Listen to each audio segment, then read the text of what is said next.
Hello guys, hashtag study channel में आप सभी लोगों का स्वागत है। अगर मेरे वीडियोस अच्छे लगे तो please like share and subscribe ज़रूर कीजिएगा। चलिए आज का टॉपिक शुरू करते हैं। आज से जो है हम एक नई यूनिट स्टार्ट करने वाले हैं। एक नई यूनिट होगी और उस यूनिट का आपका नाम होगा सजीव विशेषताएं एवं आवास। सजीव विशेषताएं एवं आवास।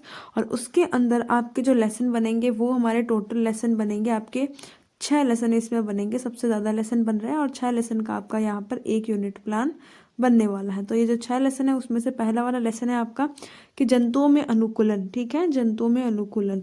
और इस प्रकार से ये आपका कंप्लीट होता है यहाँ पर। तो चलिए अब आगे लेसन को शुरू करते हैं। पाठ का महत्व की अगर हम बात करते हैं तो विद्यार्थी अनुकूलन का अर्थ व आवासों के बारे में गहनता से समझ सकेंगे। पाठ्य वस्तु विश्लेषण में हम क्या करेंगे, लेसन का नाम लिखेंगे, जंतुओं में अनुकूलन, और तीनों टीचिंग पॉइंट लिख देंगे, यानी कि अनुकूलन का अर्थ, फिर आवास और आवास के प्रकार, ये हम पढ़ने वाले हैं। पाठ के उद्देश्य की बात करते हैं। आप सभी को पता है 4 प्रकार के होते हैं। पहला आता है आपका ज्ञानात्मक। ज्ञानात्मक में देखिए कि विद्यार्थी जंतुओं में अनुकूलन के बारे में प्रत्यास्मरण कर सकेंगे और जंतुओं में होने वाले अनुकूलन संबंधित तथ्यों का प्रत्याभिज्ञान भी कर सकेंगे।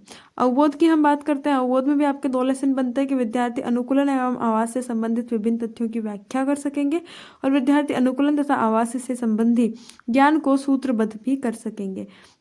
ज्ञानोपयोग की बात करते हैं कि विद्यार्थी जंतुओं में अनुकूलन संबंधित ज्ञान का उपयोग अपने दैनिक जीवन में कर सकेंगे तथा अनुकूलन संबंधित ज्ञान का प्रतिकूल परिस्थितियों में होने पर इनका उपयोग भी कर सकेंगे। इस प्रकार से हो जाता है। फिर आता है कौशल कि विद्यार्थी जंतुओं में अनुकूलन संबंधित तथ्यों को चित्र के द्वारा प्रदर्शित कर सकेंगे या प्रस्तुत कर सकेंगे और विद्यार्थी आवास और उनके प्रकारों को चित्र व मॉडल के द्वारा समझा सकेंगे। अच्छा, सबसे इंपॉर्टेंट चीज़ आपकी यहाँ पर ये और रहने वाली है कि इस लेसन के अंदर आप सभी को पता है कि क्या बनते हैं, मिनिएचर बनते हैं।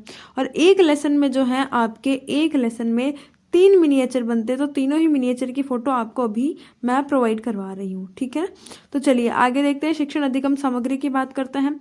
2 प्रकार की होती है, सामान्य शिक्षण सामग्री पहला तो, और फिर होती है विशिष्ट शिक्षण सामग्री। सामान्य शिक्षण सामग्री में आप लोगों को क्या करना है, चौक, डस्टर, रोलर बोर्ड जो हमेशा का होता है। और विशिष्ट शिक्षण सामग्री में आपको तीनों जो टीचिंग पॉइंट में आपने मिनिएचर बनाए उनका नाम, तो यहाँ पर मैंने बनाया है। एक तो अनुकूलन का बनाया है, फिर बनाया है आवास के प्रकार का। इस तरह से मैंने यहाँ पर क्या करे हैं, 3 जो है मिनिएचर बनाए हैं। पहले बात करते हैं, फिर हम अगले पॉइंट की विधि और प्रविधि, प्रदर्शन, व्याख्यान और प्रश्नोत्तर विधि। पूर्वानुभव के विद्यार्थी आवास तथा अनुकूलन संबंधित सामान्य जानकारी क्या होंगे, रखते होंगे। प्रक्रिया की बात करते हैं, ये सबसे मेन पॉइंट होता है आपका। छात्राध्यापक का कथन होता है इसमें 5। तो सर्वश्रेष्ठ प्राणी किसे माना गया है, मनुष्य को। मनुष्य किस ग्रह पर रहता है, पृथ्वी पर। पृथ्वी पर कौन कौन से आवासों में जीव रहते हैं, जल में, स्थल में, इत्यादि में। तो इन स्थल आवासों को या स्थलों व आवासों में कौन रहता है, कौन रहता है, मनुष्य रह सकता है, बकरी रह सकता है, कोई जंतु जानवर रह सकता है, या फिर शेर रह सकता है, इत्यादि। इन जीवों में होने वाले अनुकूलन से संबंधित आप क्या समझते हैं, क्या जानते हैं। तो ये हो जाता है आपका आंशिक उत्तर। फिर आता है उद्देश्य कथन की बच्चों आज हम जीवों के आवासों तथा अनुकूलन के बारे में अध्ययन करेंगे। प्रक्रियात्मक व्यूह रचना की बात करता है। पहला पॉइंट आता है आपका टीचिंग पॉइंट, अनुकूलन का अर्थ। अनुकूलन के अर्थ में विकासात्मक प्रश्न 3 बनता है कि मनुष्य के आसपास के स्थित आवरण को क्या कहते हैं, वातावरण कहते हैं। वातावरण के प्रति जीवों का ढल जाना या अनुकूलित हो जाना क्या कहलाता है, अनुकूलन। अनुकूलन से आप क्या समझते हैं, ये हो जाता है आंशिक उत्तर। आप बताएंगे छात्राध्यापक का कथन कि सजीवों की अनेक किस्में मछली, ऊंट आदि में जो है कुछ विशिष्ट संरचनाएं पाई जाती हैं जो कि उन्हें परिवेश में रहने योग्य बनाती हैं और वे सभी वहां पर रहते हैं।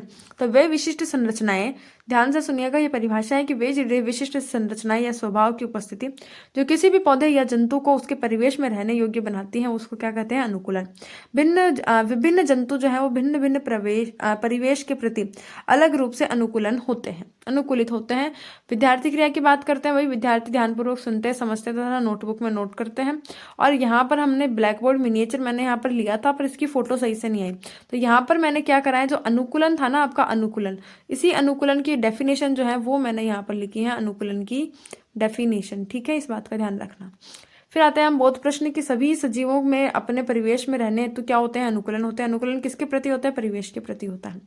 दूसरा टीचिंग पॉइंट, अच्छा यहाँ पर मिनिएचर हम भूल गए। मिनिएचर जो होगा वो आपका यहाँ पर इस जगह से पेस्ट होगा। ये रही आपकी मिनिएचर की पिक। उसके बाद में हम बात करते हैं, हमारा दूसरा टीचिंग पॉइंट होता है हमारा आवास। आवास के बारे में विकासात्मक प्रश्न कि राजस्थान का राज्य पशु कौन है? ऊंट व चिंकारा है। ऊंट का निवास स्थान क्या होता है? ऊंट का निवास स्थल क्या कहलाता है? आवास। आवास के बारे में आप क्या समझते हो? तो बच्चे नहीं बता पाएंगे। फिर आता है हमारा बोध प्रश्न। बोध प्रश्न में हम सॉरी, यहाँ पर मैंने गलत कर दिया। यहाँ पर आप क्या लिखेंगे? छात्राध्यापिका कथन लिखेंगे। ओके, सॉरी, ठीक है। अब हम बात करते हैं कि किसी भी सजीव का, छात्राध्यापिका कथन कि किसी भी सजीव का जिसमें वह रहता है वह उसका क्या कहलाता है? आवास कहलाता है। अपने भोजन, वायु तथा शरण स्थल व अन्य आवश्यकताओं के लिए अपने आवास पर यह निर्भर करती हैं। आवास का अर्थ होता है कि वास स्थान जहां पर वह व्यक्ति रह रहा हो। किसी भी आवास में दो प्रकार के घटक होते हैं। पहला होता है अजैव घटक, दूसरा होता है जैव घटक। अजैव घटक की बात करते हैं तो निर्जीव वस्तुएं जैसे कि आलू, जल, मिट्टी, चट्टानें इत्यादि। और जैव घटक की बात करें तो किसी भी आवास में पाए जाने वाले सभी सजीव जैसे कि पेड़ पौधे व जंतु, जैव घटक। फिर आता है आपका यहाँ पर विद्यार्थी ध्यानपूर्वक सुनेंगे, विद्यार्थी क्रिया हो जाएगी। और यहाँ पर मैंने आवास की परिभाषा लिखी है ब्लैक बोर्ड समरी में, और उसके में ये बता दिया है कि यहाँ पर ये दो प्रकार के होते हैं, बस और कुछ नहीं बताया। फिर आता है बोध प्रश्न। बोध प्रश्न में आपको क्या करना है कि किसी भी सजीव का निवास स्थल जहां वह रहता है वह क्या कहलाता है? आवास कहलाता है। आवास में कौन कौन से घटक होते हैं? जैव तथा अजैव होते हैं।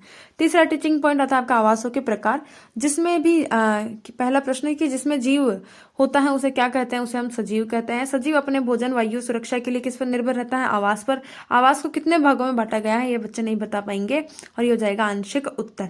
फिर हम बात करेंगे छात्राध्यापिका कथन की कि आवास को मुख्यतः कितने भागों में? दो भागों में बांटा गया है। पहला स्थलीय आवास कि स्थल पर पाए जाने वाले पौधों और जंतुओं के आवास को हम स्थलीय आवास कहते हैं, जैसे कि वन हो गया, घास का मैदान हो गया, तटीय क्षेत्र, पर्वतीय क्षेत्र, मरुस्थल इत्यादि। जलीय क्षेत्र की अगर हम बात करें जलीय आवास की, कि जलाशय, कीचड़, दलदल, झील, नदियों तथा समुद्र जहां पेड़ पौधे जल में रहते हैं जलीय आवास जो है वो कहलाते हैं।